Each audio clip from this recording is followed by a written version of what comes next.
நம்முடைய கர்த்தராகிய இயேசு கிறிஸ்துவின் நாமத்தினால கூடியிருக்கிற சகோதர சகோதரிகளை வாழ்த்தி வரவேற்கிறேன். கர்த்தருடைய பரிசுத்த நாமம் மகிமைப்படுவதாக. இன்னைக்கு கர்த்தருக்கு பயப்பட வேண்டும் என்கின்ற தலைப்புல வேத வசனங்கள் நம்ம ஆராய்ந்து பார்க்கலாம். பிள்ளைகளே, வந்து எனக்கு செவி கொடுங்கள், கர்த்தருக்கு பயப்படுதலை உங்களுக்கு போதிப்பேன்னு சொல்லி தாவீது எழுதியிருக்கிறார் இல்லையா? அப்ப சங்கீதக்காரர் என்ன சொல்றாரு? பிள்ளைகளை எனக்கு செவி கொடுங்க, கர்த்தருக்கு பயப்படுதலை உங்களுக்கு போதிப்பேன்னு சொல்றாரு. ஏன் நம்மளுக்கு கர்த்தருக்கு பயப்படணும்? கர்த்தருக்கு பயப்படுறதுனால நம்மளுக்கு வரும் பலன் என்ன? கர்த்தருக்கு பயப்படுதலாம் என்ன அப்படின்றத சில வசனங்கள் எல்லாம் நம்ம ஆராய்ந்து பார்க்கலாம். 1 நாளாகமம் 16ஆம் அதிகாரம் 25வது வசனம் வாசிக்கலாம். கர்த்தர் பெரியவரும் மிகவும் துதிக்கப்படத்தக்கவருமாய் இருக்கிறார், எல்லா தேவர்களிலும் பயப்படத்தக்கவர் அவரே. ஆமென். கர்த்தர் பெரியவரும் மிகவும் துதிக்கப்படத்தக்கவருமாய் இருக்கிறார், எல்லா தேவர்களுக்கும் பயப்படத்தக்கவர் அவரேன்னு சொல்லி எழுது. அப்போ எல்லா தேவர்களும் அஞ்சி நடுங்கிறவங்க யாருன்னு பார்த்தீங்கன்னா அது ஒருத்தர் தான், அது நம்முடைய தேவனாகிய கர்த்தர்ன்றதை நம்ம புரிஞ்சுக்கணும். இதே தான் சங்கீதக்காரனும் சொல்றாரு, கர்த்தர் பெரியவரும் மிகவும் ஸ்தோத்திரிக்கப்படத்தக்கவருமாய் இருக்கிறார், எல்லா தேவர்களிலும் பயப்படத்தக்கவர் அவரே.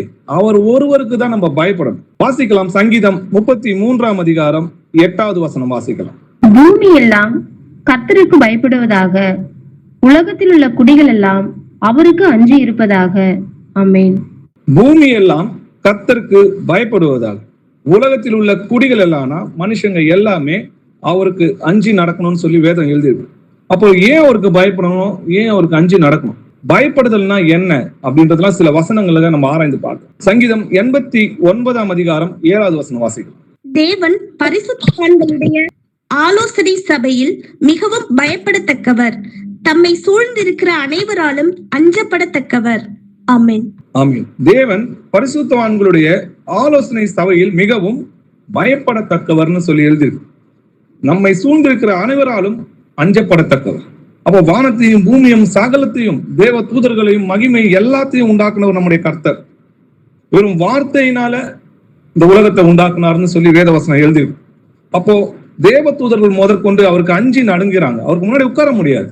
அவர்களுக்கு பக்கத்தில் வலது பக்கத்திலும் இடது பக்கத்திலும் நிற்கிற தூதன் சொல்லிதான் எழுதியிருக்கு. எந்த தூதனும் கர்த்தருக்கு முன்பாக உட்கார்ந்தது கிடையாது.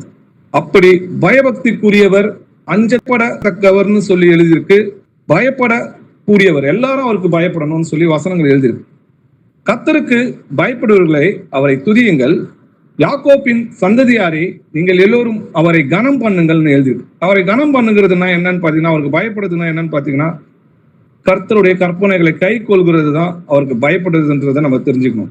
நீங்கள் எல்லோரும் அவர் பேரில் பயபக்தியாய் இருங்கள்னு சொல்லி எழுது. அவர் பட்சிக்கிற அக்னியாய் இருக்கிறார்னு சொல்லி வேதத்துல எழுது. அப்போ அவருக்கு பயப்படுதுன்னா என்ன? பிசாசு கூட தேவன் ஒருவர் உண்டு என்று அஞ்சி நடுங்குதே, அதுவா பயப்படுது? அப்போ பயம்னா என்ன? கர்த்தருக்கு பயப்படுதல்னா என்ன? அந்த கேள்வியை நம்ம கேட்டு பார்க்கணும். வாசிக்கலாம் நீதிமொழிகள் 8ஆம் அதிகாரம் 13வது வசனம் வாசிக்கலாம். தீமையை வெறுப்பதே கர்த்தருக்கு பயப்படும் பயம், பெருமையையும் அகந்தையையும் தீய வழியையும் புரட்டு வாயையும் நான் வெறுக்கிறேன். ஆமென். தீமையை வெறுப்பதே கர்த்தருக்கு பயப்படுகிற பயம். கர்த்தருக்கு பயப்படுகிறதுனால மனுஷர் தீமையை விட்டு விலகுவார்கள் சொல்லி எழுதியிருக்கு. அப்போ கர்த்தருக்கு பயப்படுறான்னு ஒருத்தன் நீங்க சொன்னீங்கன்னா அவன் தீமையை விட்டு விலகி இருக்கணும்னு சொல்லி எழுதியிருக்கு.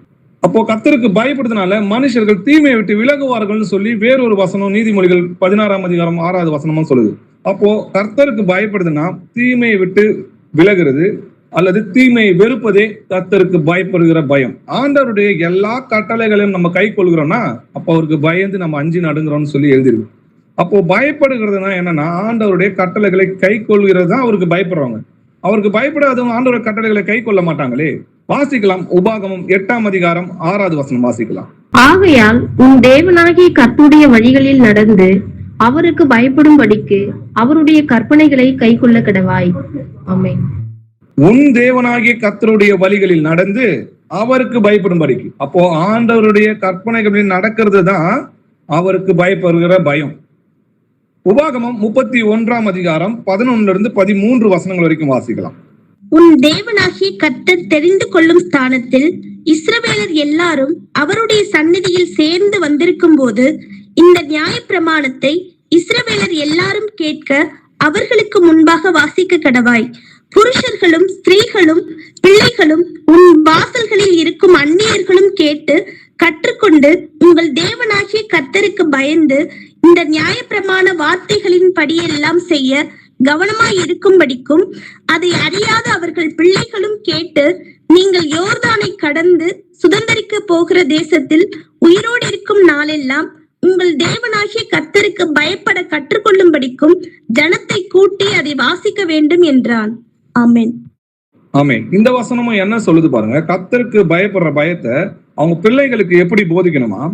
உன் தேவனாகிய கர்த்தர் தெரிந்து கொள்ள ஸ்தானத்துல நீங்க போயிருக்கும் போது கர்த்தர் செஞ்ச அற்புதங்களை அறியாத உன்னுடைய சன்னதியார் வரும்போது நீ என்ன பண்ணணும்? இந்த நியாயப்பிரமாணத்தை இஸ்ரவேல் எல்லோரும் கேட்க அவர்களுக்கு முன்பாக என்ன பண்ணணும்? நீ வாசிக்க கடவாய்.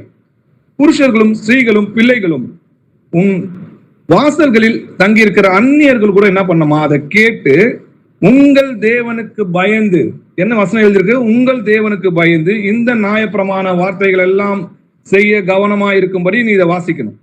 அதனாலதான் ஆண்டவர் என்ன சொல்றாரு, அது உன் கைகள்லயும் உன் கண்களுக்கு நடுவாகவும் கட்டிக்கொள்ளு, உன் வீடுகள்ல செவுத்துல என்ன பண்ணு, வாசல்ல அதை கட்டி வைன்ற. அப்போ அந்த வசனங்களை அவங்க படிக்கும் போது அவங்களுக்கு அது பயத்தை உண்டாக்கணும். எப்படி எகிப்து தேசத்துல இருந்து இந்த ஜனங்களை பராக்கிரமம் செஞ்சு கொண்டு வந்தார், அந்த அற்புதங்களையும் அந்த அதிசயங்களும் அவங்க தெரிஞ்சுக்கணும் அப்படின்னா, அப்போ கர்த்தர் யார், அவர் எவ்வளவு பயங்கரமானவர்ன்றதையும் அவரிடத்துல கோபத்தையும் நம்ம இடத்துல இரக்கத்தையும் காண்பித்தார் என்பதை அவங்க அறிந்து கொள்வதற்கும் இதை நீ வேதத்தை என்ன பண்ணமா உன் பிள்ளைகளுக்கு சொல்லிக் கொடுன்னு சொல்லி எழுதியிருக்கு. அப்ப அந்த வேத வசனம் நம்ம இருதயங்களை இருந்தாதான் கர்த்தருக்கு பயந்து நம்ம நடப்போம். இப்ப நம்ம கைகள் வச்சு பாருங்க, நம்ம இருதயத்துல தேவனோட வசனங்களை எழுதியிருக்கா? கற்பலகினால் அல்ல, இருதயங்களை கிழித்து எழுதுவேன் கர்த்தர் சொல்லியிருக்கிறார். இன்னைக்கு கர்த்தர் அந்த வார்த்தையா நமக்குள்ள இருக்கிறதுனால்தான் நம்ம பாவம் செய்யாதபடி அந்த வசனம் தான் நம்மளை காக்குகிறதுன்றதை நம்ம பார்க்கிறோம். அப்ப கர்த்தருக்கு பயப்படுதல்னா வேத வசனங்களை கை கொள்கிறதே கர்த்தருக்கு பயப்படுகிற பயம். நீதிமொழிகள் 13ஆம் அதிகாரம் 13வது வசனம் வாசிக்கலாம். திருவசனத்தை அவமதிக்கிறவன் நாசமடைவான், கற்பனைக்கு பயப்படுகிறவனோ பலனடைவான். ஆமென். திருவசனத்தை அவமதிக்கிறவன் என்ன அடைவானா? நாசம் அடைவான் சொல்லி எழுதிருக்கு. அப்போ தேவனுடைய வசனங்களை நம்ம பிள்ளைகளுக்கு சொல்லிக் கொடுக்கணும். அந்த வசனங்கள் மூலமா தான் பிள்ளைகள் நல்வழியில நடப்பாங்களே தவிர அவங்கள அடிக்கிறதுனாலயோ மிரட்டுறதுனாலயோ பிள்ளைங்க என்ன பண்ண மாட்டாங்க, நல்வழியில் நடக்க மாட்டாங்க. கற்பனைகளுக்கு பயப்படுகிறவனோ பலன் அடைவான், நிதானமாய் நடக்கிறவன் கர்த்தருக்கு பயப்படுகிறான்னு சொல்லி எழுதியிருக்கு. தன் வழிகளில் தாறுமாறாடவனோ அவரை அலட்சியம் பண்ணுகிறான்னு சொல்லி வேறொரு வேதவசனம் சொல்லுது. அப்போ நிதானமாய் நடக்கிறவனா தன்னுடைய இருதயத்தில் தோன்கிறபடி எல்லாமே செய்யாம நான் செய்யறது தேவனுடைய வசனத்தின்படி நடக்கிறானா தன்னைத்தானே நிதானித்திருந்து தேவனோட வழிகளில் நடக்கிறது பேருதான் நிதானமாய் நடக்கிறான்னு சொல்லி எழுதியது. அப்போ கர்த்தருடைய வசனங்களின் படி நடக்கிறவன் தான் நிதானமா நடக்கிறான், தன்னைத்தானே சோதித்தெடுத்து நடக்கிறான். தன் வழிகளில் மாறுபாடுனா என் இஷ்டத்துக்கு என் இருதயத்துக்கு என்னென்ன தோணுதோ அப்படிலாம் நான் நடக்கிறேன்னா இப்போ நான் கர்த்தரை அலட்சியப்படுத்துகிறனா இருக்கிறேன்னு சொல்லி வேதவசனம் சொல்லுது. நம்ம நல்லா இருக்கணும், நம்ம பிள்ளைங்க நல்லா இருக்கணும், அவங்க ஆயுசு நாள் பெருக இருக்கணும், அதுக்காக தான் ஆண்டவர் அதை கடைபிடிக்க சொல்றாரு. நம்ம நல்லா இருக்கணும், நம்ம சந்தோஷமா இருக்கணும், மன மகிழ்ச்சியா இருக்கணும், அதுக்காக தான் என் கட்டளைகளை கை கொள்ளுங்கப்பா அப்படின்னு சொல்லி நம்மளுக்கு போதிக்கிறார். வாசிக்கலாம். உபாகமம் 6ஆம் அதிகாரம் 24வது வசனம். இந்நாளில் இருக்கிறது போல நம்மை அவர் உயிரோடை காப்பதற்கும் எந்நாளும் நன்றாய் இருக்கிறதற்கும் நம்முடைய தேவனாகிய கர்த்தருக்கு பயந்து இந்த எல்லா கட்டளைகளின் படியையும் செய்ய கர்த்தர் நமக்கு கட்டளையிட்டார். ஆமென். இந்நாளில் இருக்கிறது போல நம்ம நிற்பதும் நிர்மூலம் ஆவாம இருக்கிறதும் தேவனுடைய கிருபைன்னு சொல்லி வேதவசனம் எழுதியிருக்கு. அப்படி நம்ம எந்நாளும் நன்றாய் இருப்பதற்கு என்ன பண்ணுமா? நம்முடைய தேவனாகிய கர்த்தருக்கு பயந்து இந்த எல்லா கட்டளையின்படியும் செய்ய கர்த்தர் நமக்கு கட்டளையிட்டு இருக்கிறார். அப்போ நம்ம நல்லா இருக்கணும், உயிரோடு இருக்கணும், சமாதானமா இருக்கணும், சந்தோஷமா இருக்கணும், மன மகிழ்ச்சியா இருக்கணும்னா கர்த்தருடைய கட்டளைகளை கை கொள்ளணும். அதுக்காக தான் அந்த கட்டளைகளை நமக்கு கொடுத்திருக்கிறார். உபாகமம் 10ஆம் அதிகாரம் 12லிருந்து 13 வசனங்கள் வரைக்கும் வாசிக்கலாம். இப்பொழுதும் இஸ்ரவேலே, நீ உன் தேவனாகிய கர்த்தருக்கு பயந்து அவர் வழிகளில் எல்லாம் நடந்து அவரிடத்தில் அன்பு கூர்ந்து உன் முழு இருதயத்தோடும் உன் முழு ஆத்மாவோடும் உன் தேவனாகிய கர்த்தரை சேவித்து நான் என்று உனக்கு கற்பிக்கிற கர்த்தருடைய கற்பனைகளையும் அவருடைய கட்டளைகளையும் உனக்கு நன்மை உண்டாகும்படி கை கொள்ள வேண்டும் என்பதையே அல்லாமல் வேற எதை உன் தேவனாகிய கர்த்தர் உன்னிடத்தில் கேட்கிறார். ஆமென். கர்த்தர் என்ன கேட்கிறார் பாருங்க.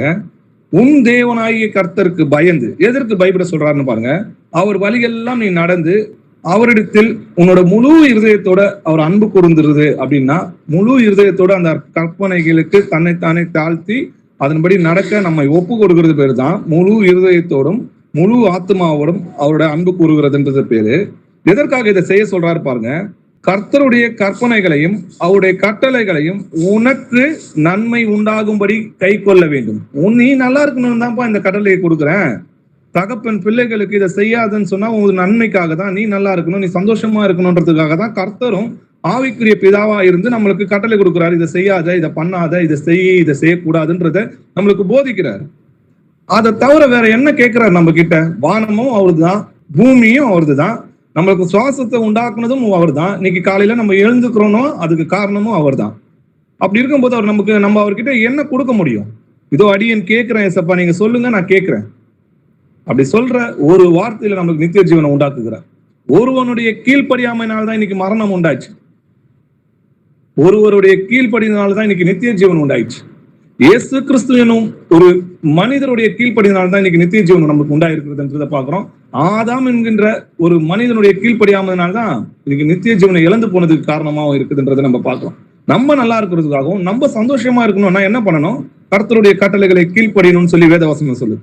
எரேமியா 32 அதிகாரம் 39 41 வசனங்கள் வரைக்கும் வாசிக்கலாம். அவர்கள் தங்களுக்கும் தங்கள் பின்னடியாருக்கும் தங்கள் பிள்ளைகளுக்கும் நன்மை உண்டாகும்படி சகல நாட்களிலும் எனக்கு பயப்படும்படிக்கு நான் அவர்களுக்கு ஒரே இருதயத்தையும் ஒரே வழியையும் கட்டளையிட்டு அவர்களுக்கு நன்மை செய்யும்படி நான் அவர்களை விட்டு பின்வாங்குவதில்லை என்கிற நித்திய உடன்படிக்கையை அவர்களோடே பண்ணி அவர்கள் என்னை விட்டு அகன்று போகாதபடிக்கு எனக்கு பயப்படும் பயத்தை அவர்கள் இருதயத்திலே வைத்து அவர்களுக்கு நன்மை செய்யும்படி அவர்கள் மேல் சந்தோஷமாய் இருந்து என் முழு இருதயத்தோடும் என் முழு ஆத்மாவோடும் அவர்களை இந்த தேசத்திலே நிச்சயமாய் நாட்டுவேன்.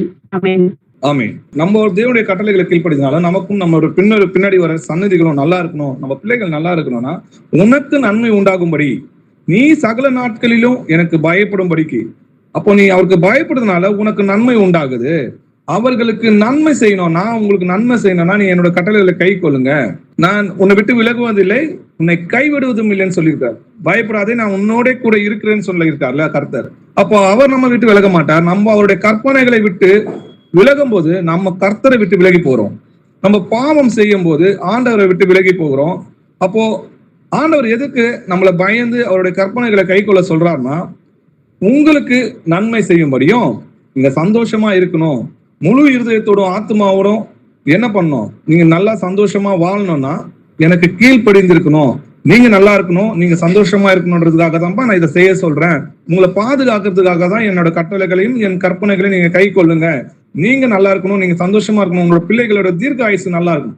ஆண்டவரோட வசனம் பாருங்க, டேர்ம்ஸ் அண்ட் கண்டிஷனோட தான் இருக்கும். எதுவா இருந்தாலும் இதை செஞ்சுனா இந்த ஆசீர்வாதம் உங்களுக்கு இருக்கும்னு இருக்கும். தாய் தந்தைக்கு நீங்க கீழ்ப்படிந்தீர்களானால் உன் ஆயுசு நாட்களை பெருக பண்ணுவேன்னு சொல்லி எழுதியிருக்காரு.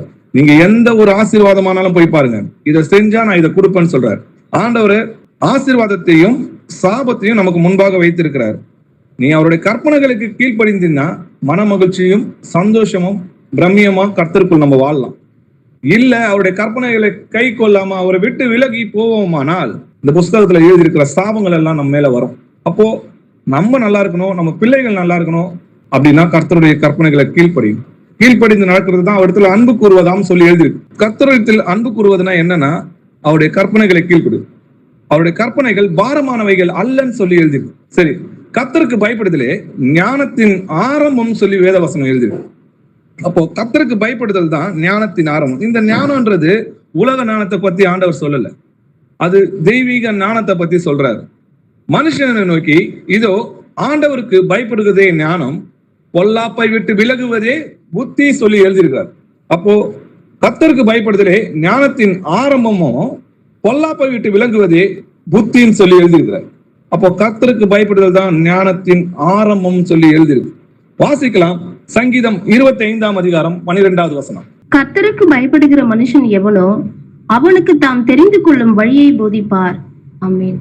ஆமென். கர்த்தருக்கு பயப்படுகிற மனுஷன் எவனோ அவனுக்கு தாம் தெரிந்து கொள்ளும் வழியை அவர் போதிப்பார். அதனாலதான் கிறிஸ்து ஒருவரே நமக்கு போதகரா இருக்கிறார். நம்ம என்ன செய்யணும், என்ன பண்ணணும்னு சொல்லி ஆவியானவரே நமக்குள்ள இருந்து பேசி வழி நடத்துகிறார்னு சொல்லி எழுதியிருக்கு.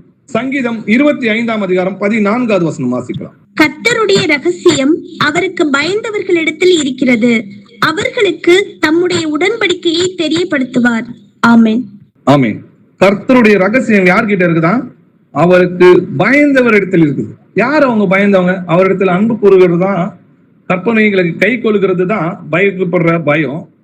அப்போ அப்படி கற்பனைகளை நம்ம கை கொள்கிறது தான் கர்த்தரிடத்தில் அன்பு கூறுவதாம் சொல்லி எழுதியிருக்கு. அப்போ அப்படி ஆண்டவரிடத்தில் அன்பு கூர்ந்து அவருடைய கற்பனைகளை நீங்க கை கொள்வீர்களானா வேதத்துல இருக்கிற மறைப்பொருளையும் ரகசியத்தையும் ஆண்டவர் உங்களுக்கு தெரிவிப்பார். இப்ப எனக்கு தெரியலப்பா, எனக்கு சொல்லிக் கொடுங்கன்னு நீங்க கேட்டு பாருங்க. அவருக்கு நேரத்தை ஒதுக்கி அவருக்காக காத்திருந்து பாருங்க. அவர் தமக்கு தெரிந்து கொள்ளும் வழியை போதிப்பார்னு சொல்லி எழுது. அப்போ கர்த்தருக்கு பயப்படுகிற மனுஷன் எவனோ அவனுக்கு தாம் தெரிந்து கொள்ளும் வழியை அவர் போதிப்பார்னு சொல்லி எழுதியிருக்கு. நீதிமொழிகள் 31ஆம் அதிகாரம் 30வது வசனம் வாசிக்கலாம். சௌந்தரியம் வஞ்சனை உள்ளது, அழகும் வீண். கர்த்தருக்கு பயப்படுகிற ஸ்திரீயே புகழப்படுவாள். ஆமென். சௌந்தரியம் வஞ்சனை உள்ளதுன்னு சொல்லி எழுதியிருக்கு. அழகு வீண். நம்ம மண்ணால் உண்டானோ மண்ணுக்கே திரும்பும். எதுவுமே இங்க நிரந்தரம் கிடையாது. ஆனா கர்த்தருக்கு பயப்படுகிற ஸ்திரீயே என்னாலும் புகழப்படுவாங்க.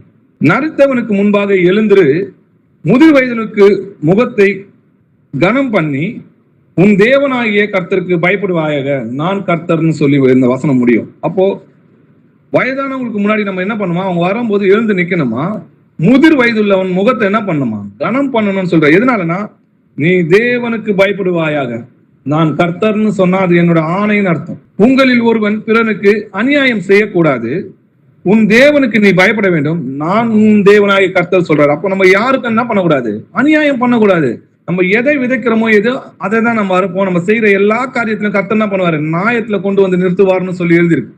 அதனால கர்த்தருக்கு பயந்துதான் இதெல்லாம் செய்யணும். ஏன் செய்யணும்னு நம்ம கேள்வி கேட்டீங்கன்னா, ஏன் இதை செய்யணும்னா ஆண்டவர் சொல்லியிருக்காரு, நான் செய்யறேன். அவருடைய கற்பனைகளை கீழ்ப்படுகிறதே அவரிடத்தில் அன்பு கூறுவதாம் அப்படின்னு சொல்லி எழுதியிருக்கிறபடினாலே, கர்த்தரிடத்தில் நான் அன்பு கூறுவதனால இந்த கற்பனைகள் எல்லாம் நான் செய்யறேன். லேவியராகமம் 25ஆம் அதிகாரம் 36, 37 வசனங்கள் வாசிக்க. நீ அவன் கையில் வட்டியாவது பொலிசையாவது வாங்காமல் உன் தேவனுக்கு பயந்து உன் சகோதரன் உன்னோட பிழைக்கும்படி செய்வாயாக. அவனுக்கு உன் பணத்தை வட்டிக்கும் உன் தானியத்தை பொலிசைக்கும் கொடாயாக. ஆமென். வட்டிக்கு கொடுக்க கூடாதுன்னு வேதத்துல எழுதி, பொலிசைக்கு வாங்கக்கூடாது, உன் சகோதரத்திலாவது அந்நியர்களுக்கு என்ன பண்ணக்கூடாது, வட்டிக்கு வாங்கக்கூடாது. வட்டிக்கு வாங்குறது தேவனுக்கு விரோதமான பகையா இருக்குது. ஆண்டவருடைய கட்டளைகளை கீழ்ப்படியாதவங்க, பணாசை உள்ளவங்களும் பொருளாசை உள்ளவங்களுமா இருக்கும். இதனால நம்மளுக்கு என்ன நடக்குன்னு பாத்தீங்கன்னா, சாபங்கள் தான் நம்ம வீட்டுல வந்து தங்கும். அந்த பணம் நமக்கு சந்தோஷத்தை தராது, நிம்மதியை கொடுக்காது. அதனால வட்டிக்கு வாங்குறது தேவனுக்கு பிரியமற்ற காரியம்ன்றதை நம்ம புரிஞ்சுக்கணும். லேவியராகமம் 19ஆம் அதிகாரம் 13, 14 வசனங்கள் வாசிக்கலாம். பிறனை ஒடுக்காமலும் கொள்ளையிடாமலும் இருப்பாயாக. கூலிக்காரனுடைய கூலி விடியற்காலம் மட்டும் உன்னிடத்தில் இருக்கலாகாது. செவிடனை நிந்தியாமலும் குருடனுக்கு முன்னே தடுக்கலை வையாமலும் உன் தேவனாகிய கர்த்தருக்கு பயந்திருப்பாயாக, நான் கர்த்தர். ஆமென். பிறனை ஒடுக்காமலும் கொள்ளையிடாமலும் இருப்பாயாக. அப்போ ஒருத்தனை ஒடுக்கவும் கூடாது, அவனோட பொருள் என்ன பண்ணக்கூடாது, கொள்ளை அடிக்கணும்னு நினைக்கவும் கூடாது. கூலிக்காரனுடைய கூலி என்ன பண்ணுமா, சூரியன் அஸ்தமித்துக்காட்டி என்ன பண்ணும், அவன் வேலை செஞ்சு முடிச்ச உடனே அந்த கூலி அவங்ககிட்ட கொடுத்துருன்னு கர்த்தர் சொல்றாரு. அதே போல செவிடனையும் குருடனையும் என்ன பண்ணக்கூடாது, அவங்கள நிந்திக்க கூடாது. அப்போ குருடனுக்கு என்ன பண்ணக்கூடாது, தடுக்கலையும் வையாமல் தேவனுக்கு பயந்துரு. நீங்க எதை செஞ்சாலும் கர்த்தர் நியாயத்துல வந்து கொண்டு வந்து நிறுத்துவாருன்ற பயம் நம்ம இருதயங்கள் இருக்கணும். அவன் நம்மளை தண்டிக்க முடியாது, ஆனா கர்த்தர் நம்மை தண்டிப்பார்ன்ற பயம் நம்ம இருதயங்கள் இருக்கணும். இந்த நியாய தீர்ப்புல கொண்டு வந்து நிறுத்துவார் கர்த்தர். மனுஷர் பேசுகிற வீணான வார்த்தைகள் அனைத்தையுமே கர்த்தர் நியாய தீர்ப்புல கொண்டு வருவார். மனுஷன் சிந்திக்கிற பொல்லாத எண்ணங்களையும் கர்த்தர் நியாயத்தில் கொண்டு வந்து நிறுத்துவார்னு சொல்லி எழுதியிருக்கு. அதனால கர்த்தருக்கு பயந்துரு. வாசிக்கலாம். லேவியராகமம் 19ஆம் அதிகாரம் 16வது வசனம் வாசிக்கலாம்.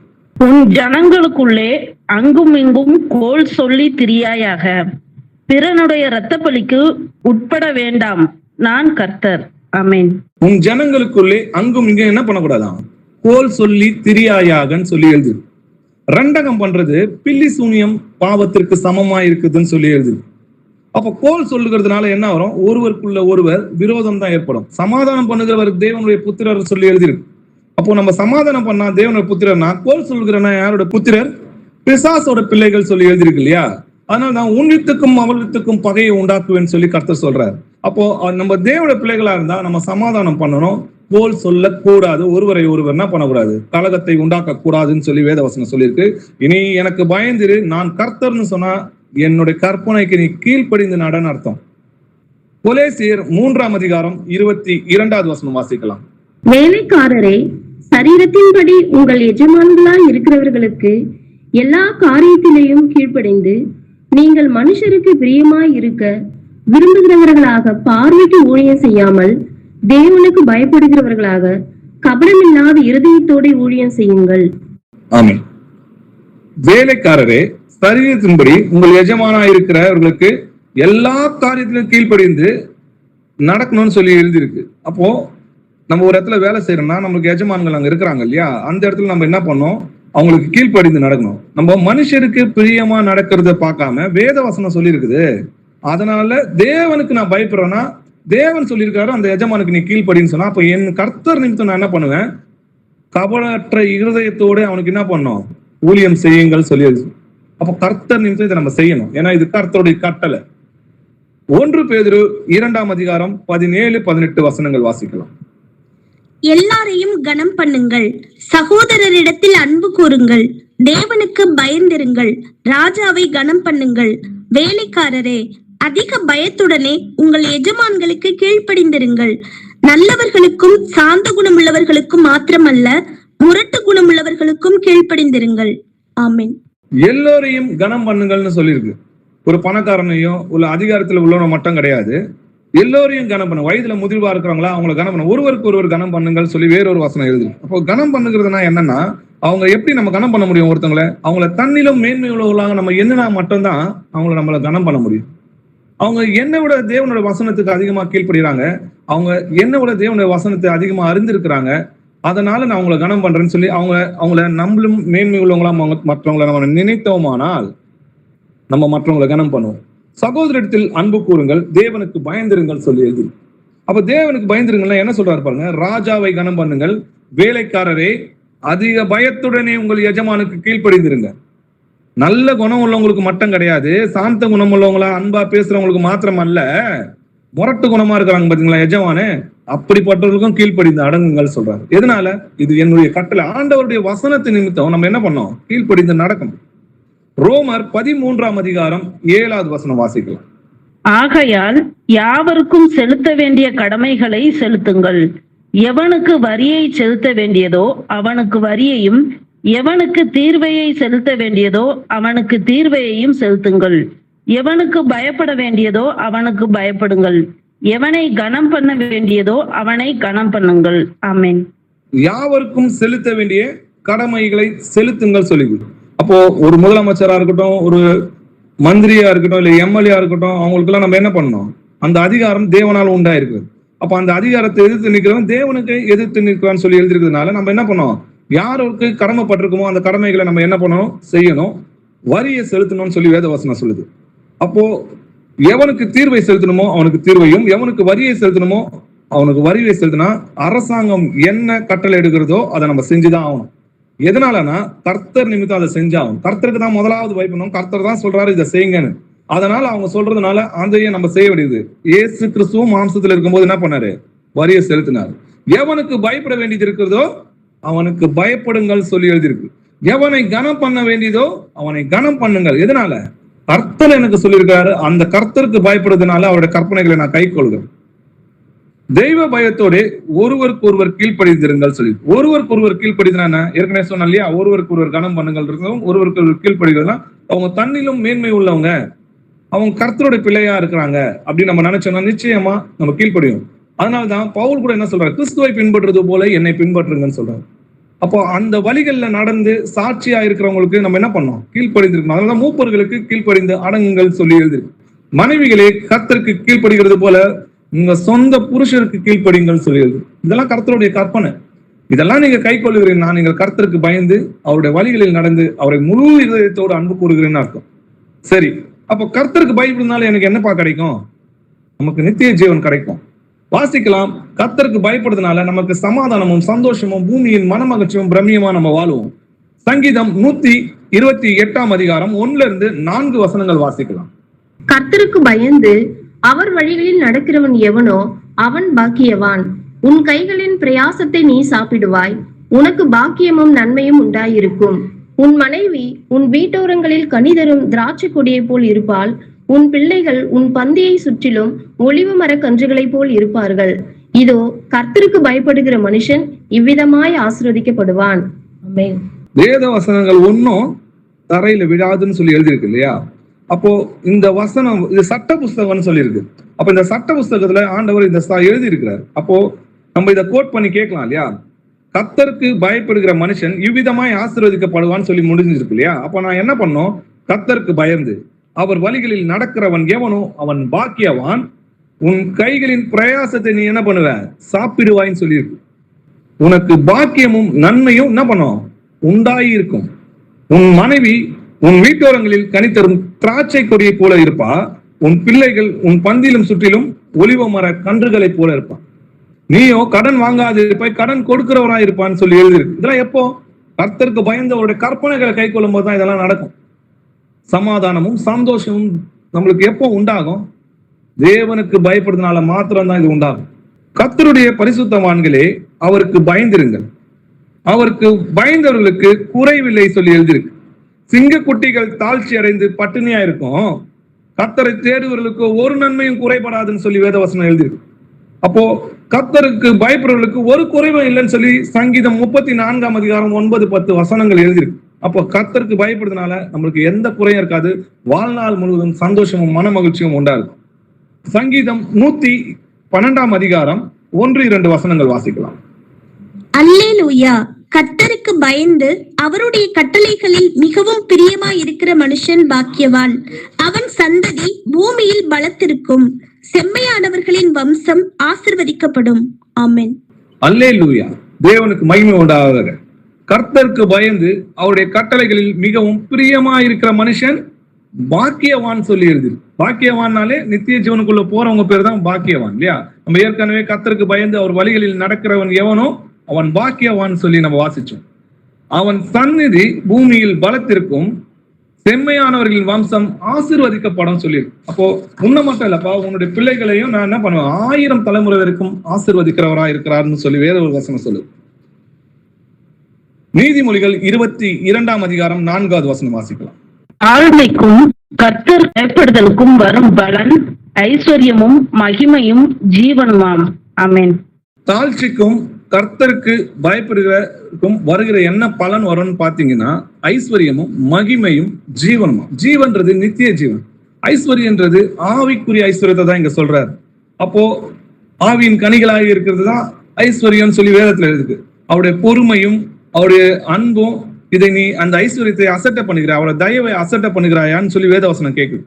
அப்போ அவர் நம்மகிட்ட பொறுமையும் தயவும் அன்பு காட்டுறாரு பாத்தீங்களா, அதுதான் ஐஸ்வர்யம் சொல்லி எழுதுது. அப்போ அப்படிப்பட்ட ஐஸ்வர்யமும் அழியாத மகிமைனா நித்திய மகிமைனா ஆவிக்குரிய சரீரமும் நித்திய ஜீவனும் எப்போ வரும்? கர்த்தருக்கு பயப்படுறதுனால நம்மளுக்கு கிடைக்க போற பலன். ஏசாயா 33ஆம் அதிகாரம் 6வது வசனம் வாசிக்கலாம். பூரண ரட்சிப்பும் ஞானமும் அறிவும் உன் காலங்களுடைய உறுதியாய் இருக்கும். கர்த்தருக்கு பயப்படுதலே அதன் பொக்கிஷம். ஆமே. இங்கேயும் கர்த்தருக்கு பயப்படுதலே அதன் பொக்கிஷம் சொல்லி உலக ஐஸ்வர்யத்தை பத்தி ஆண்டவர் சொல்ல, அதுக்கு முன்னாடி வசனம் பாருங்க. பூரண ரட்சிப்பு, பூரண ரட்சிப்புனாலுமே நித்திய ஜீவன், ஞானமும் அறிவும் உன் காலங்களுடைய உறுதியா இருக்கும். இதுதான் கர்த்தருக்கு பயப்படுதலே அதன் பொக்கிஷம் சொல்லி எழுதி. நீதிமொழிகள் 10ஆம் அதிகாரம் 27வது வசனம் வாசிக்கலாம். கர்த்தருக்கு பயப்படுதல் ஆயுசு நாட்களை பெருக பண்ணும், துன்மார்க்கருடைய வருஷங்களோ குறுகிப்போம். ஆமென். ஆமென். கர்த்தருக்கு பயப்படுதல் ஆயுசு நாட்கள் என்ன பண்ணுமா? பெருக பண்ணும். அப்போ கர்த்தருக்கு யார் பயந்து வாழ்றாங்களோ அவன் மரித்தாலும் என்ன பண்ணுவான்? பிழைத்திருக்கிறான்னு சொல்லி எழுதியிருக்கு இன்னொரு வசனம். அவன் என்றென்றும் மரணத்தை காண்பதில்லைன்னு சொல்லி வேற ஒரு வசனம் சொல்லுது. என் வசனங்களை கை கொள்கிறவன் என்றென்றுக்கும் மரணத்தை காண்பதில்லைன்னு சொல்லி நம்முடைய கர்த்தராகிய இயேசு கிறிஸ்துவே யூதர்களை பார்த்து சொல்லியிருக்கிறார். அப்போ ஆண்டவருடைய கற்பனைகளுக்கு பயந்து அவருடைய கட்டளைகளை நம்ம கை கொள்ளும் போது நம்மளுடைய ஆயுசு நாட்கள் நம்ம பெருக பண்ணிருக்கோம். நம்மளோட குடும்பத்தில் இருக்கிற பிள்ளைகளோட ஆயுசு நாட்களும் பெருக பண்ணிருக்கோம். அவங்க மன மகிழ்ச்சியும் சந்தோஷத்தையும் காண்பார்கள் சொல்லி வேத வசனம் எழுதியிருக்கு. நீதிமொழிகள் 29ஆம் அதிகாரம் 25வது வசனம் வாசிக்கலாம். மனுஷனுக்கு பயப்படும் பயம் கண்ணியை வருவிக்கும், கர்த்தரை நம்புகிறவனோ உயர்ந்த அடைக்கலத்திலே வைக்கப்படுவான். ஆமென். மனுஷனுக்கு பயப்படும் பயம் கண்ணியை வருவிக்கும். அப்போ கர்த்தருக்கு பயந்து நடக்கிறவனோ உயர்ந்த அடைக்கலத்தில் வைக்கப்படுவான்னு சொல்லி எழுதியிருக்கு. பூமியும் வானமும் எவ்வளவு உயரமா இருக்கிறதோ அவருக்கு பயப்படுற மேல் அவருடைய கிருபை என்ன இருக்கும், அவ்வளவு பெரிதா இருக்கும்னு சொல்லி வேறொரு வசனம் சொல்லுது. அப்போ வானமும் பூமியும் எவ்வளவு உயரமா இருக்கோ அந்த அளவுக்கு அவருக்கு பயப்படுறவங்க மேல அவரோட கிருபை அவ்வளவு அதிகமா இருக்கும்னு சொல்லி எழுதிருக்கலையா? அப்படி அவருக்கு பயந்தவங்களுக்கு அவர் எப்படி கிருபையை கொடுத்தார், எப்படி அவர்ல மகிமையினால முடிசூட்டினார்ன்றத சில வசனங்களால நம்ம ஆராய்ஞ்சு பார்க்கலாம். கர்த்தருக்கு பயந்து தீமையை விட்டு விலகுறதுனால என்னென்ன ஆசீர்வாதம்லாம் நம்மளுக்கு கிடைச்சிருக்கு, இந்த மாதிரி வேதத்துல யார் யாருக்கெல்லாம் இந்த ஆசீர்வாதத்தை பெற்றுக்கொண்டாங்க, தேவனுக்கு பயப்படுறதுனால நம்மளுக்கு கிடைக்க போற பலன் என்னன்றதை நம்ம ஆராய்ஞ்சு பார்க்கலாம். முதல்ல யோசேப்பை பத்தி நம்ம ஆராய்ஞ்சு பார்க்கலாம். யோசேப்பு அடிமையா எகிப்து தேசத்துல விற்கப்படுறாங்க இல்லையா? அங்க ஒரு இடத்துல ஒரு வேலைக்காரனா என்ன பண்றாரு, அவங்க போறாரு. அங்க என்ன நடக்குதுன்னு பார்க்கலாம். ஆதியாகமம் 39 அதிகாரம் 6-9 வசனங்கள் வாசிக்கலாம். ஆகையால் அவன் தனக்கு உண்டானதையெல்லாம் யோசேப்பின் கையிலே ஒப்பு கொடுத்து விட்டு தான் புசிக்கிற போஜனம் தவிர தன்னிடத்தில் இருந்த மற்றொன்றை குறித்தும் விசாரியாதிருந்தான். யோசேப்பு அழகான ரூபமும் சௌந்தரிய முகமும் உள்ளவனாயிருந்தான். சில நாள் சென்ற பின் அவனுடைய எஜமானின் மனைவி யோசேப்பின் மேல் கண் போட்டு என்னோட சயனி என்றாள்.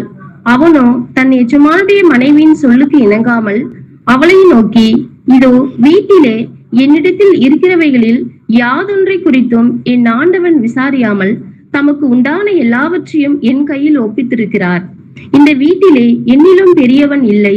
நீ அவருடைய மனைவியா இருக்கிறபடியால் உன்னை தவிர வேறொன்றையும் அவர் எனக்கு விலக்கி வைக்கவில்லை.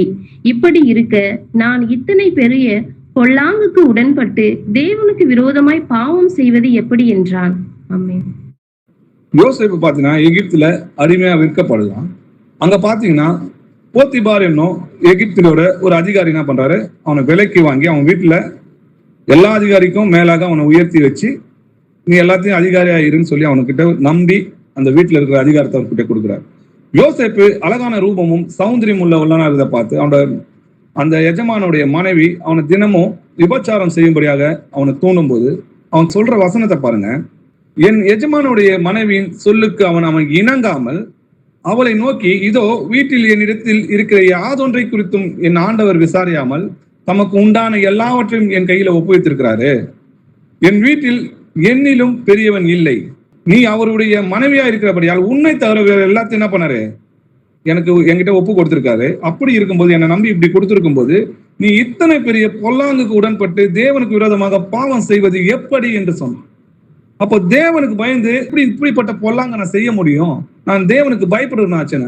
அப்போ அவனை விடாம திரும்பவும் அந்த மாதிரி அவனை டார்ச்சர் பண்ணும்போது அவன் கடைசியில ஒரு இடத்துல பாத்தீங்கன்னா அந்த ஆடையை பிடிக்கும் போது அவன் நிர்வாணமாய் ஓடி போனான்னு சொல்லி எழுது.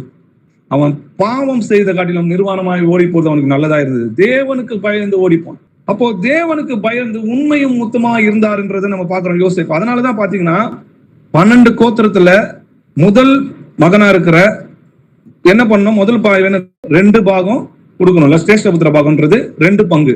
ஆனா யோசேப்புக்கு தான் 2 பாகம் வந்தது. யாக்கோப்பு அந்த சிரேஷ்டபுத்திர பாகத்தை யாருக்கு கொடுத்தாருன்னு பாத்தீங்கன்னா யோசேப்பு கொடுத்தாரு. ஏன்னா அவன் உண்மையும் உத்தமமா நடந்ததுனால கர்த்தர் அவனுடைய 2 பிள்ளைகளையும் என்ன பண்ணாரு, அந்த 12 கோத்திரத்துல சேர்த்தாரு. யோசேப்புக்கு பதிலா 2 பங்கா மனேசாவும் எப்ராஹிமும் என்ன பண்றாரு, 2 பங்கா சொல்லி ஆசீர்வதிக்கிறாருன்றதை நம்ம பாக்குறோம். அது மட்டும் கிடையாது, எகிப்துக்கு அரண்மனைக்கு அவன் என்ன பண்றாரு, ராஜாவுக்கு அடுத்தபடியாக இருக்கிற ஸ்தானத்துல அவனை வைக்கிறாரு. வாசிக்கலாம். ஆதியாகமம் 41 அதிகாரம் 41 43 வசனங்கள் வரைக்கும் வாசிக்கலாம். பின்னும் பார்வோன் யோசேப்பை நோக்கி, பார், எகிப்து தேசம் முழுமைக்கும் உன்னை அதிகாரியாக்கினேன் என்று சொல்லி பார்வோன் தன் கையில் போட்டிருந்த தன் முத்திரை மோதிரத்தை கழற்றி அதை யோசேப்பின் கையிலே போட்டு மெல்லிய வஸ்திரங்களை அவனுக்கு உடுத்தி பொன் சரப்பணியை அவன் கழுத்திலே தரித்து தன்னுடைய 2ஆம் ரதத்தின் மேல் அவனை ஏற்றி தெண்டனிட்டு பணியுங்கள் என்று அவனுக்கு முன்பாக கூறுவித்து எகிப்து தேசம் முழுமைக்கும் அவனை அதிகாரியாக்கினான். ஆமென். ஆமென். நீ என் அரண்மனைக்கு அதிகாரியாய் இருப்பாய், உன் வாக்கின்படியே என் ஜனங்கள் எல்லாரும் உனக்கு அடங்கி நடக்க கடவுள். சிங்காசனத்துல மாத்திரம் தான்ப்பா நான் பெரியவனா இருப்பேன், மற்றபடி நீ தான் இங்க ராஜாவா இருப்ப அப்படின்னு சொல்லி பார்வோன் தன் கையில் போட்டு இந்த முத்திர மோதிரத்தை கழட்டி என்ன பண்றாரு, யோசேப்பின் கையில போட்டு அவனுக்கு மெல்லிய வஸ்திரத்தை கொடுத்து என்ன பண்ணாங்க, அவனை அதிகாரி ஆக்கினாருன்றத பாக்குறோம். அப்போ எல்லாரும் என்ன பண்ணாங்க, அவனை வணங்குனாங்கன்னு சொல்லி எழுதியிருக்கு. அப்போ கொஞ்சத்துல உண்மை உள்ளவன கர்த்தர் அநேகத்தின் மேல உன்னை அதிகாரி ஆக்குவார்னு சொல்லி வேற ஒரு வசனம் சொல்லு. அப்போ கர்த்தருக்கு உண்மையா இருந்ததுனால யோசேப்புக்கு கிடைத்த பலனை பாத்தீங்களா? இன்னும் கர்த்தருக்கு உண்மையா இருந்தவங்க எப்படி ஆசீர்வதிக்கப்பட்டாங்கன்றதை நம்ம பார்க்கலாம். யாத்திரையாகமம் 1ஆம் அதிகாரம் 15-17 வசனங்கள் வரைக்கும் வாசிக்கலாம். அதுவுமன்றி எகிப்தின் ராஜா சிப்ராள் பூவாள் என்னும் பேருடைய எபிரேய மருத்துவச்சிகளோட பேசி, நீங்கள் எபிரேய ஸ்திரீகளுக்கு மருத்துவம் செய்யும் போது அவர்கள் மனையின் மேல் உட்கார்ந்திருக்கையில் பார்த்து, ஆண் பிள்ளையானால் கொன்று போடுங்கள், பெண் பிள்ளையானால் உயிரோடு இருக்கட்டும் என்றான். மருத்துவச்சிகளோ தேவனுக்கு பயந்ததினால் எகிப்தின் ராஜா தங்களுக்கு இட்ட கட்டளைப்படி செய்யாமல் ஆண் பிள்ளைகளையும் உயிரோடே காப்பாற்றினார்கள். ஆமேன். ஆமேன். ராஜாக்களுக்கு கீழ்ப்படிந்திருக்கணும்னு சொல்லி வேதவசனம் சொல்லுது. ஆனா முதலாவது தேவனுக்கு பயந்திருக்கிறதே எங்களுக்கு நியாயமா இருக்குது. முதல்ல கர்த்தருடைய கற்பனைகளை தான் கீழ்ப்படினோம். கர்த்தர் தான் சொல்றாரு ராஜாக்கு கீழ்ப்படினோம்னு. இதே ராஜா கர்த்தருடைய கட்டளைகளுக்கு அவமாய் ஒரு விக்கிராராதனை பண்ண சொன்னா நம்ம வணங்கலாமா? பண்ணக்கூடாது. அப்போ கர்த்தருடைய பிள்ளைகள் பழுகி பெருகணுன்றதுதான் கர்த்தருடைய ஆசீர்வாதமா இருக்கு. இஸ்ரவேல் ஜனங்களை ஆசீர்வதிப்பதே கர்த்தருக்கு பிரியம். அப்படிப்பட்ட பிள்ளைகளை கொன்று போடுன்னு சொல்லி பார்வோன் சொல்றான். அப்போ அந்த எபிரேய ஸ்திரீங்க அந்த மருத்துவ வச்சுங்க என்ன பண்றாங்க, கர்த்தருக்கு பயந்ததுனாலே எகிப்தின் ராஜாவோட கட்டளைகளுக்கு கீழ்ப்படியாம அந்த பிள்ளைகளை கர்த்தருக்கு பயந்து உயிரோட காப்பாத்தினாங்க இல்லையா? அதனால கர்த்தர் அந்த மருத்துவச்சிகளை எப்படி ஆசீர்வதிச்சாருன்னு பாருங்க. யாத்திரையாகமம் 1ஆம் அதிகாரம் 20-21 வசனங்கள் வாசிக்கலாம். இது நிமித்தம் தேவன் மருத்துவச்சிகளுக்கு நன்மை செய்தார். ஜனங்கள் பெருகி மிகுதியும் பலத்து போனார்கள். மருத்துவச்சிகள் தேவனுக்கு பயந்ததினால் அவருடைய குடும்பங்கள் தழைக்கும்படி செய்தார். ஆமென். இது நிமித்தம் என்ன பண்ணாராம், தேவன் மருத்துவச்சிகளை நன்மை செய்தார்னு சொல்லி எழுதியிருக்கு. ஜனங்கள் பெருகி மிகவும் பலத்து போனாங்க. மருத்துவச்சிற்கு தேவனுக்கு பயந்ததினால் அவளுடைய குடும்பங்கள் தலைத்திருக்கும்படி செய்தார். அவங்களை ஆசீர்வதிச்சிருக்கிறார். அவங்க குடும்பத்தையே என்ன பண்ணாரு, கர்த்தருக்கு ஆசீர்வதிச்சார். நம்ம தேவனுக்கு பயப்படுறோம்னா நம்ம மட்டும் கிடையாது, நம்மளோட குடும்பமும் தலைக்கும் சொல்லி வேதவசனம் சொல்லு. அதே போலதான் சாத்ராக் மேஷாக் ஆபேத்நேகோவும் இல்லையா, கர்த்தருக்கு பயந்து அந்த ராஜாவுடைய கற்பனைகளுக்கு கீழ்ப்படியாம நாங்க தேவனுக்கு பயந்து இருக்கிறோம், தேவனுடைய கடவுளை கீழ்ப்படிய மாட்டோம்னு அவங்க நின்றதுனால என்ன ஒரு ஆசீர்வாதம் கிடக்குதுன்னு பாருங்க. எப்படி அவங்க தேவனுக்கு பயந்து ராஜாவுடைய கட்டளையை அவமாக்குனாங்கன்றத பார்க்கலாம். டேனியல் 3ஆம் அதிகாரம் 14-18 வசனங்கள் வரைக்கும் வாசிக்கலாம்.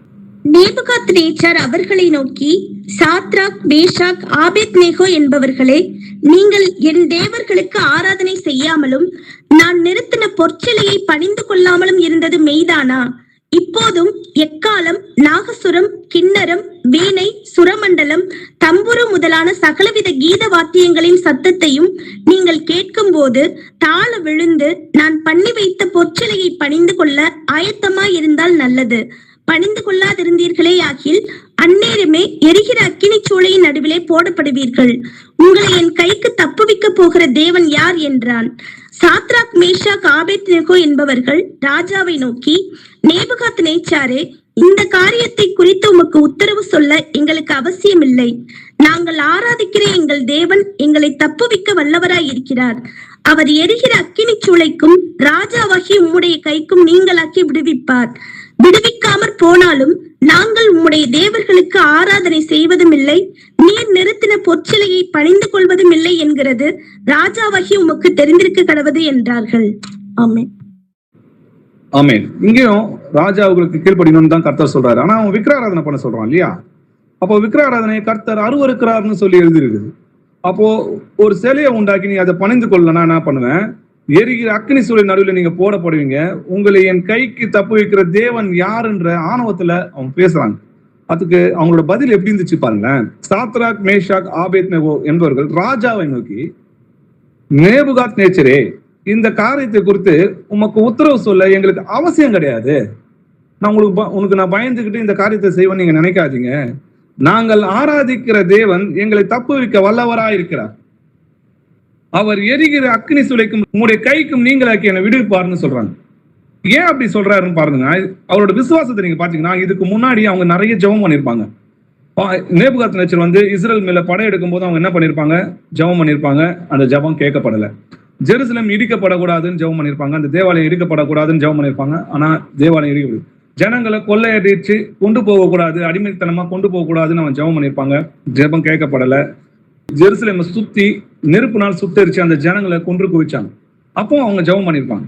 அவங்களோட ஜெபம் பாத்தீங்கன்னா பல வருடமா கேட்கப்படவே இல்லை. அப்படி இருந்தும், எந்த ஜெபமும் கேட்கப்படாம இருந்தும் அவங்க அவ்வளோ பக்தி வைராக்கியமா இருக்கிறாங்க.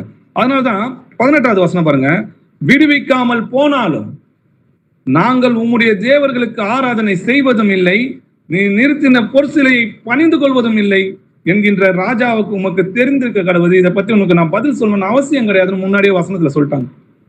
உடனே என்ன பண்றாங்க, எரிகிற அக்கினி சொல்லி தூக்கின்னு போய் அவங்கள போடுறாங்க. அப்போ கூட கர்த்தருடைய கட்டளைக்கு பயந்திருந்து மரணத்தை ருசி பார்க்கவும் அவங்க ஆயத்தமா இருந்தாங்க. இதனால அவங்க எப்படி ஆசீர்வதிக்கப்பட்டாங்க பாருங்க. தானியேல் 3ஆம் அதிகாரம் 28 30 வசனங்கள் வாசிக்கலாம்.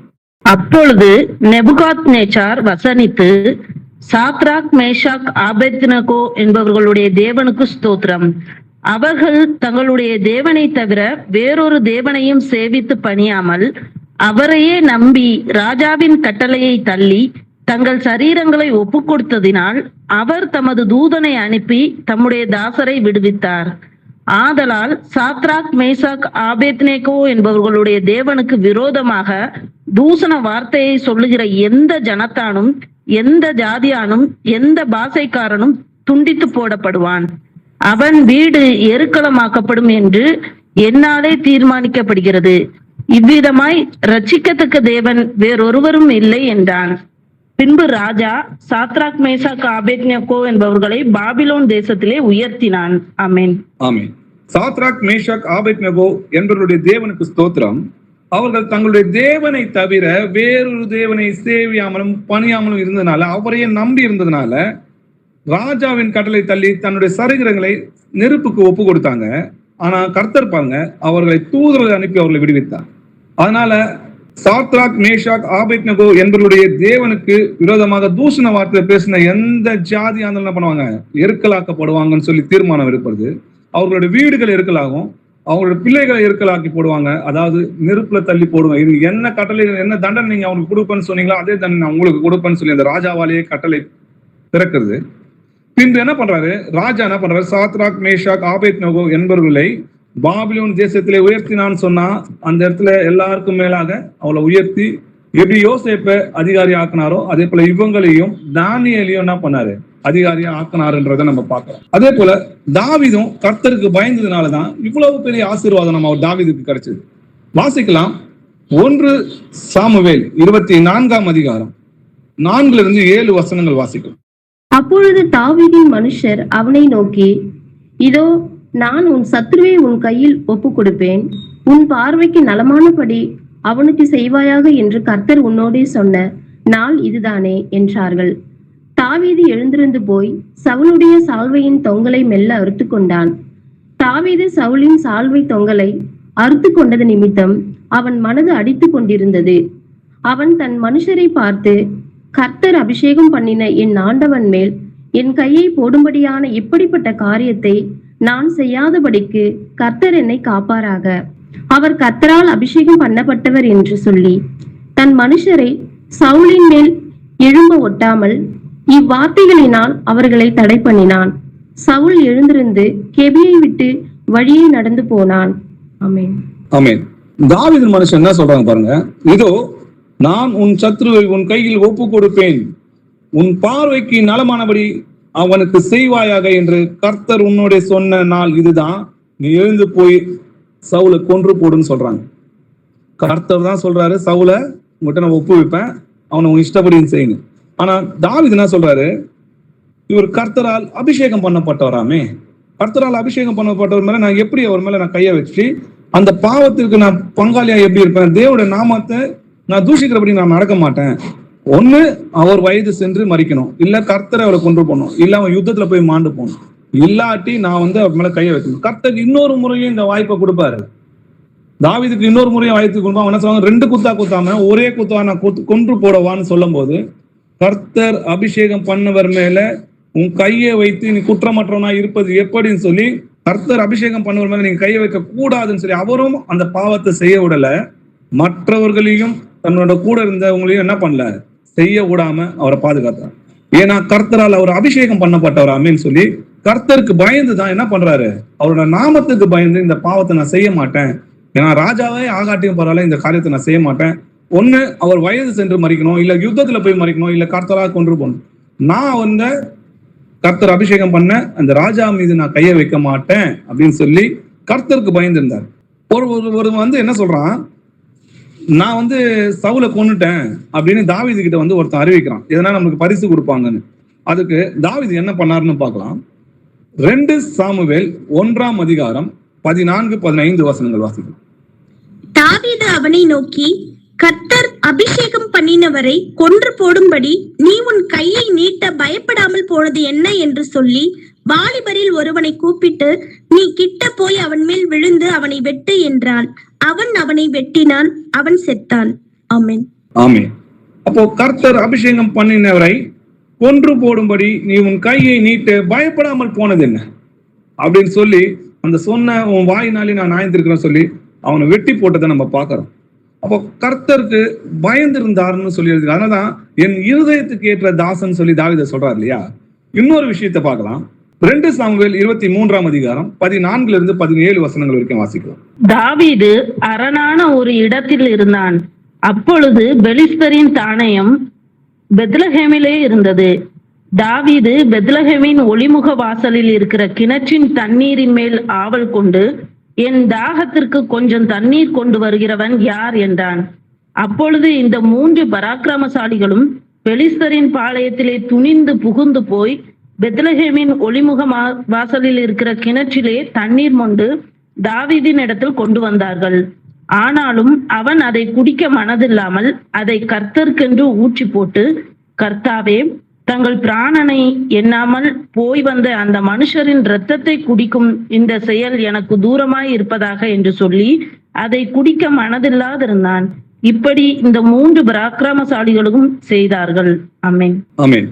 அப்போ பெலிஸ்தருக்கும் இஸ்ரவேல் ஜனங்களுக்கும் யுத்தம் நடக்குது. அப்போ தாவீது என்ன பண்றாரு, ஒரு பெத்லகேம்ல இருக்கிற ஒரு தனயத்துல போய் பதுங்கி இருக்கிறாரு. அப்போ அவருக்கு தண்ணி தாங்க எடுக்கும் போது என்ன பண்றாரு, அவருடைய பராக்கிரமசாலியா இருக்க 3 பேரை போயிட்டு, பெலிஸ்தர் பாளையத்துல இருக்கிறாங்க பாத்தியா, அந்த கிணத்துலதான் அங்க தண்ணி இருக்குது, எனக்கு யாராவது தண்ணி எடுத்துட்டு வர முடியுமான்னு போகும்போது அந்த 3 பேரும் போயிது அவங்கள உயிரையும் பார்க்காம அந்த கிணத்துல இருந்து தண்ணி எடுத்துட்டு வந்து தாவீது கொடுக்குறாங்க. அப்போ தாவீது என்ன பண்றாரு, அந்த தண்ணி எடுத்துட்டு வந்தபோது அதுக்கு அவருக்கு எப்படி இருந்துச்சுன்னா, அவளோட ரத்தத்தையும் அவரோட ஜீவனையும் பார்க்காம எனக்காக போய் தண்ணி எடுத்துட்டு வந்தாங்களே, இந்த செயலு கர்த்தருக்கு விரோதமான செயலு, அப்படி நான் இதை நான் குடிச்சேன்னா கர்த்தரோட பார்வைக்கு எப்படி இருக்கும்னு சொல்லி பயந்து என்ன பண்றாரு, கர்த்தர்கிட்ட சொல்றாரு, கர்த்தாவே, தங்கள் பிராணனை எண்ணாமல் போய் வந்த இந்த மனுஷனின் ரத்தத்தை குடிக்கும் இந்த செயல் எனக்கு தூரமா இருப்பதாக சொல்லி என்ன பண்ணாரு, குடிக்க மனது இல்லாம அதை கீழே ஊத்தி போடுறாரு. இதுதான் கர்த்தருக்கு பயப்படுற பயம். யாரும் நம்மளை கேட்கறதுக்கு ஆள் இல்லைன்னா நம்ம செய்யறது கிடையாது. யாருமே இல்லாட்டி கூட கர்த்தர் பார்க்கிறார், அவர் நம்மை கேட்பார், அவர் நம்ம நியாயத்துல கொண்டு வருவார்ன்ற பயம் நமக்கு இருக்கும். கர்த்தருக்கு பயந்து தன்னை தாழ்மையோட நடந்தவன் தான் தாவீது. அதனாலதான் என் இருதயத்துக்கு ஏற்ற தாசன் சொல்றாரு. கர்த்தருடைய பயப்படுறவங்களோட ஜெபத்தை தான் என்ன பண்ணுவாரு, கர்த்தர் கேட்பார் இல்லையா. வாசிக்கலாம். நெகேமியா 1ஆம் அதிகாரம் 11வது வசனம் வாசிக்கலாம். ஆண்டவரே, உமது அடியானின் ஜெபத்தையும் உமது நாமத்துக்கு பயப்பட வேண்டும் என்று விரும்புகிற உமது அடியாரின் ஜெபத்தையும் உமது செவிகள் கவனித்திருப்பதாக. இன்றைக்கு உமது அடியானுக்கு காரியத்தை கைகூட வர பண்ணி இந்த மனுஷனுக்கு முன்பாக எனக்கு இரக்கம் கிடைக்க பண்ணியருளும் என்று பிரார்த்தித்தேன்.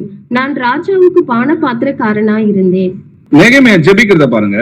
உமது நாமத்துக்கு பயப்பட வேண்டும் என்கிற விருப்புகிற உமது அடியாருடைய ஜெபத்தை உமது செவிகள் கவனிப்பதாக.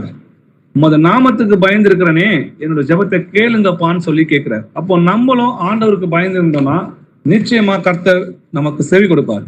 ஏன் நம்ம கேட்கிற ஜெபம் நம்ம அவர்கிட்ட போலன்னா, நம்முடைய பாவங்கள் தான் அவருக்கும் நமக்கும் செவராக இருந்து நம்முடைய சத்தம் அவர் காதுகளில் போகாதபடி, அவர் நமக்கு நன்மை செய்யாதபடி நம்முடைய பாவங்கள் தான் நமக்கு தடுக்கிறதுன்னு சொல்லி வேறொரு வசனம் சொல்லுது. நீதிமொழிகள் 1ஆம் அதிகாரம் 33வது வசனம் வாசிக்கலாம். எனக்கு செவி கொடுக்கிறவன் எவனோ அவன் விக்கிரமின்றி வாசம் பண்ணி ஆபத்திற்கு பயப்படாமல் அமைதியாயிருப்பான். ஆமென். எனக்கு செவி கொடுக்கிறவன் எவனோனா, அவருடைய கற்பனைகளுக்கு கை கொள்கிறவன் எவனோ அவன் விக்கிரமின்றினா பயப்படாம, ஆபத்துக்கு பயப்படாமல் அமைதியா இருப்பான். படபடப்பு இல்லாம, ஒரு பதட்டம் இல்லாம, சந்தோஷமும் மன மகிழ்ச்சியுமா என்ன இருப்பான், அமைதலோட அவங்க வாழ்க்கை இருக்கும். கர்த்தருக்கு பயப்படுதல் ஜீவ ஊற்று, அதனால் மரண கண்ணிக்கும் தப்பலாம் சொல்லி வேறொரு வசனம் சொல்லுது. சங்கீதம் 33 அதிகாரம் 18-19 வசனங்கள் வாசிக்கலாம். தமக்கு பயந்து தமது கிருபைக்கு காத்திருக்கிறவர்களின் ஆத்மாக்களை மரணத்திற்கு விலக்கி விடுவிக்கவும், பஞ்சத்தில் அவர்களை உயிரோடே காக்கவும் கர்த்தருடைய கண் அவர்கள் மேல் நோக்கமாய் இருக்கிறது. ஆமென். கர்த்தருடைய கண்கள் யார் மேல் நோக்கமா இருக்குதுன்னு பாருங்க. தமக்கு பயந்து தமது கிருபைக்கு காத்திருக்கிறவர்களின் ஆத்மாவை மரணத்திலிருந்து விலக்கி விடுவிக்கிறது தான் அவருடைய கண்கள் அவர்கள் மேல் நோக்கமா இருக்குது. அதனாலதான் அவர் தூதர்கள் வைத்து நம்மளை என்ன பண்றாரு? காக்குறாரு. எதனால? நம்ம அவருடைய பிள்ளைகளா இருக்கிறதுனால. எதனால நம்ம அவரோட பிள்ளைகளானோ? அவருடைய கட்டளைகளுக்கு கீழ்ப்படிந்து அவரிடத்துல அன்பு கூர்ந்தனால்தான் நம்மளோட பிள்ளைகளானோ. அவரை விசுவாசிக்கிறோம். என்னுடைய தேவன் எனக்காக மரணத்தை ருசி பார்த்து எனக்காக எல்லாவற்றையும் விட்டு வந்தார். அவருக்காக என்னால என்ன இழக்க முடியும், எதெல்லாம் நான் இழக்க முடியும், எதெல்லாம் அவருக்கு பிரியமா நான் நடந்துக்க முடியும், கர்த்தருக்கு பிரியமானது என்னதென்று சோதித்தறிந்து பாருங்கள் சொல்லி எழுதிருக்கு. என்னைக்காவது கர்த்தரை பிரியப்படுத்தணும்னு சொல்லி நம்ம சோதித்தறிஞ்சு பார்த்திருக்கோமா? நம்மள என்னைக்காவது கர்த்தரை இன்னைக்கு நான் பிரியப்படுத்த போறேன்னு சொல்லிட்டு அவரோட வழிகளை இன்னைக்கு நான் ஒன்றையும் மீறாம நடக்க போறேன்னு சொல்லி நம்ம தீர்மானம் செஞ்சிருக்கிறோமா? அப்படி நடப்போமானால் கர்த்தர் நம்மோடு இருக்கிறாருன்னு அர்த்தம். கர்த்தருக்கு பயப்படுடைய ஜெபத்தை அவர் என்ன பண்ண மாட்டாரு? பயப்படாதனுடைய ஜெபத்தை அவர் கேட்க மாட்டாரு. அதனாலதான் இன்னைக்கு அநேகரோட ஜெபங்கள் கேட்கப்படாம இருக்கிறதுக்கு காரணம் என்னன்னு பாத்தீங்கன்னா, அவங்க கர்த்தருடைய வசனங்களுக்கு கீழ்ப்படியாம ஜெபம் மட்டும் பண்ணுவாங்க. ஆனா ஜெபங்கள் ஏன் கேட்கப்பட மாட்டேதுன்னா, நம்மளுடைய பாவங்கள் தான் நமக்கு என்ன பண்ணுது? அவருக்கும் நமக்கும் இடையாக செவராக இருந்து நம்மளுடைய ஜெபங்கள் அவர் இடத்துல கேட்காதபடி நமக்கு தடை பண்ணி போடுகிறதுன்றதை நம்ம புரிஞ்சுக்கணும். எரேமியா 5 அதிகாரம் 21-22 வசனங்கள் வாசிக்கலாம். கண்கள் இருந்தும் காணாமலும் காதுகள் இருந்தும் கேளாமலும் இருக்கிற அறிவில்லாத ஜனங்களே கேளுங்கள், எனக்கு பயப்படாதிருப்பீர்களோ என்று கர்த்தர் சொல்லுகிறார். அலைகள் மோதி அடித்தாலும் மேற்கொள்ளாத படிக்கும், அவைகள் இறைந்தாலும் கடவாத படிக்கும், கடக்க கூடாத நித்திய பிரமாணமாக சமுத்திரத்தின் மணலை எல்லையாய் வைத்திருக்கிறவராகிய எனக்கு முன்பாக அதிராதிருப்பீர்களோ. ஆமென். ஆமென். கண்கள் இருந்தும் காணாமலும் காதுகள் இருந்தும் கேளாமல் இருக்கிற அறிவில்லாத ஜனங்களே கேளுங்கன்றது. அப்போ தேவனுடைய வசனங்களை அவங்க படிச்சோம், அதன்படி நடக்கல. காது இருந்தும் என்ன பண்ணல? அந்த சத்தத்துக்கு அவங்க செவி கொடுக்கல.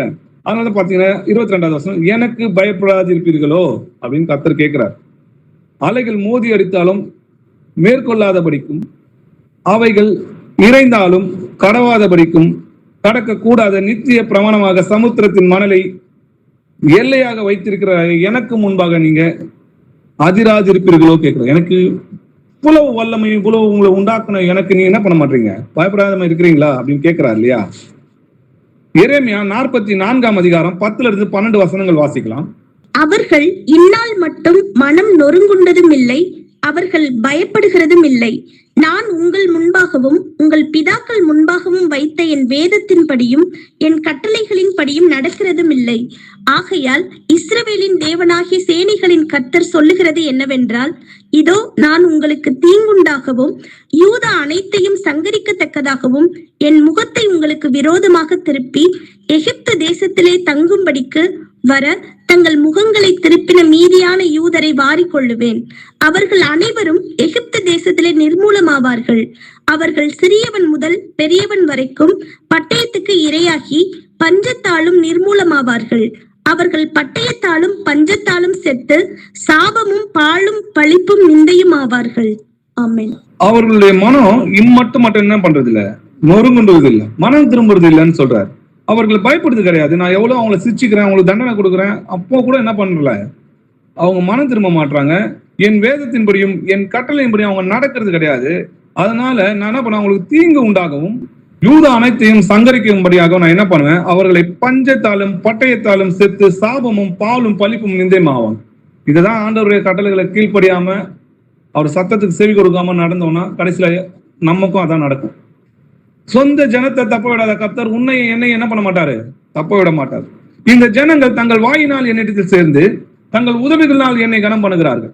அவர்கள் இருதயமோ எனக்கு தூரமாய் விலகி இருக்கிறது. அவர்கள் பயப்படுகிற பயம் மனுஷரால் போதிக்கப்பட்ட கற்பனையா இருக்கு. அப்போ ஏசப்பா ஏசப்பான்னு சொல்றவங்களாம் தேவனுடைய ராஜ்யத்துக்கு போக முடியாது. கர்த்தாவே கர்த்தாவே என்னை கூப்பிடுறவங்களாம் தேவனுடைய ராஜ்யத்துக்கு போக முடியாது.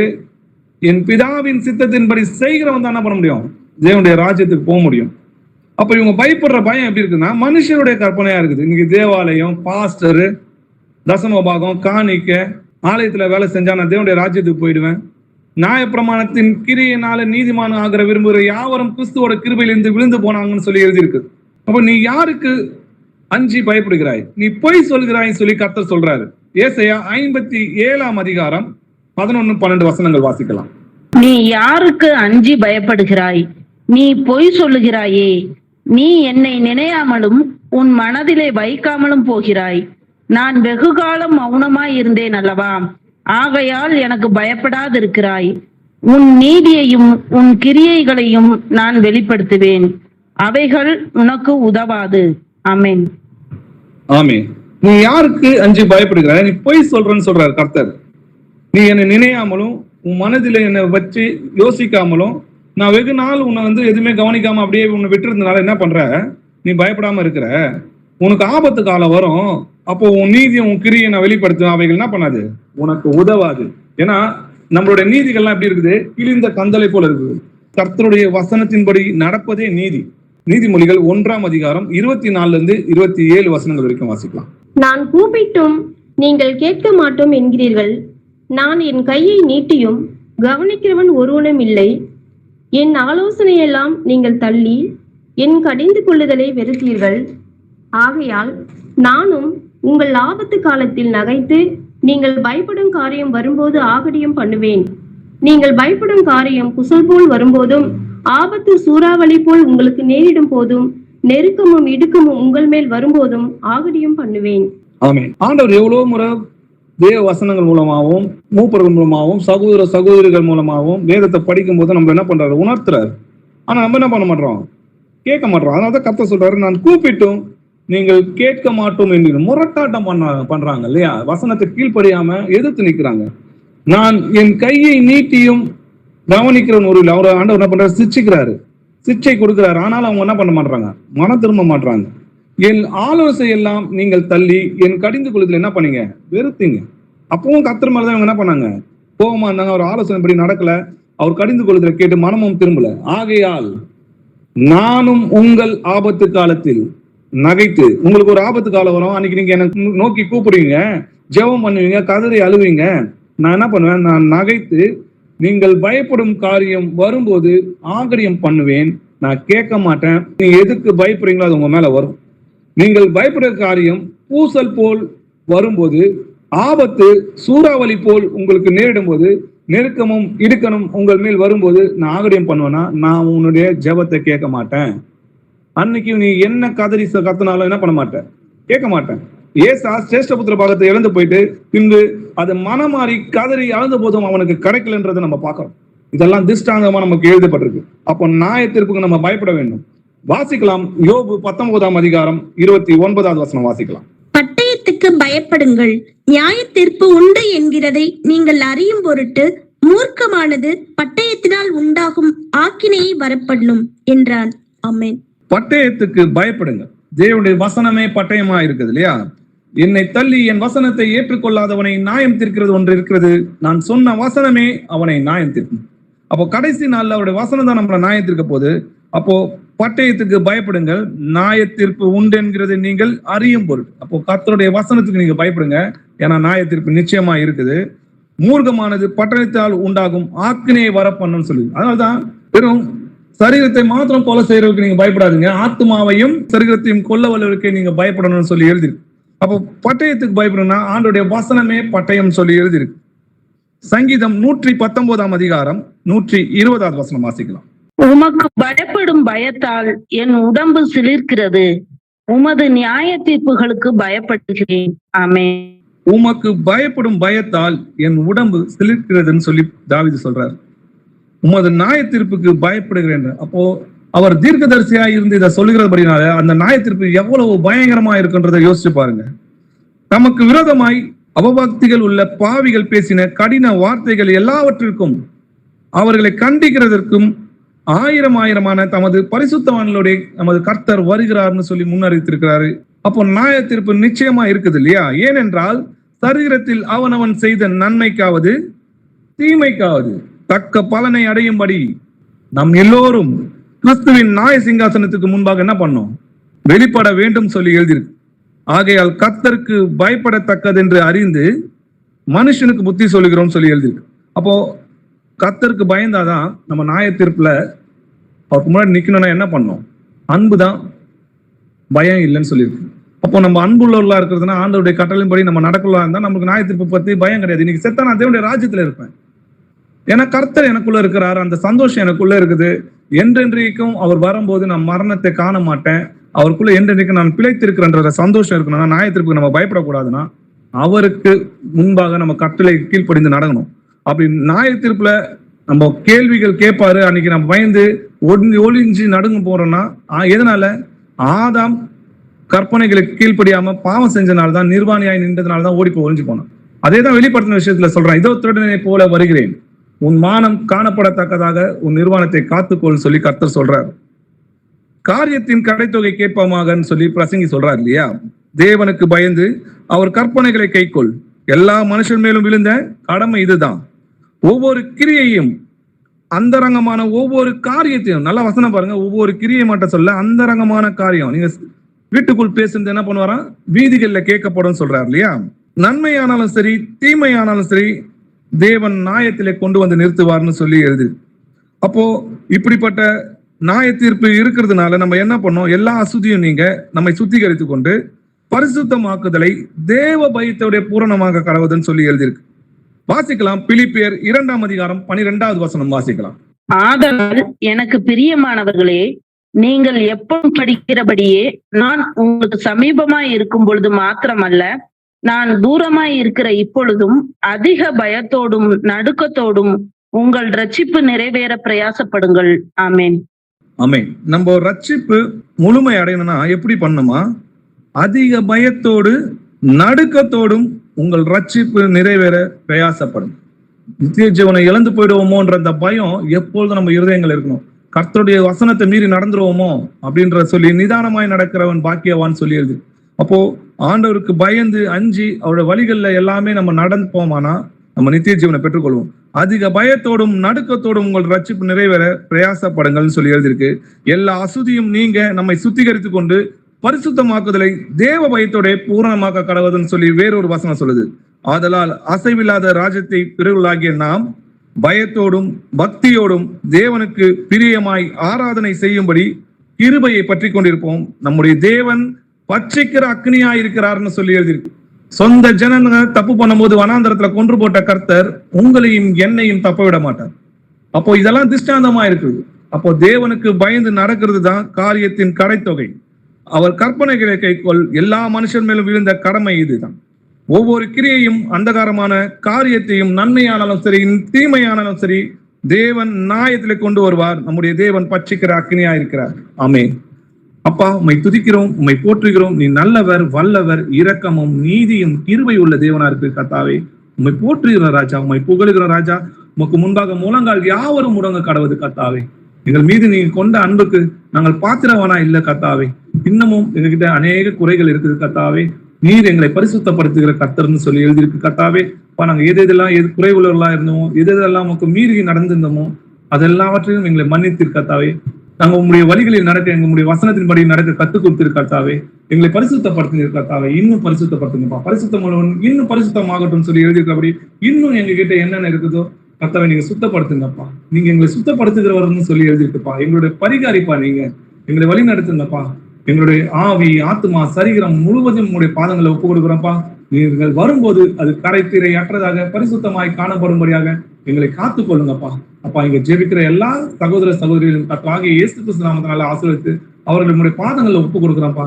நீங்கள் வரும்போது நாங்கள் ஒருவரும் கைவிட்டு போகாதபடி முடிவு பரியந்தம் உங்களுக்குள் நிலைத்திருக்க எங்களை உங்களுக்குள் ஐக்கியமாக்கிக் கொள்ளும் கர்த்தாவே. எங்களை பாதுகாத்துள்ளும். உமது நாமத்தின் நிமித்தம் எங்களை காத்துக்கொள்ளும் கர்த்தாவே.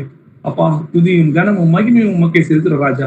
இயேசுவின் நாமத்தில் ஜெபிக்கிறோம் எங்கள் ஜீவனுள்ள பிதாவே. ஆமென்.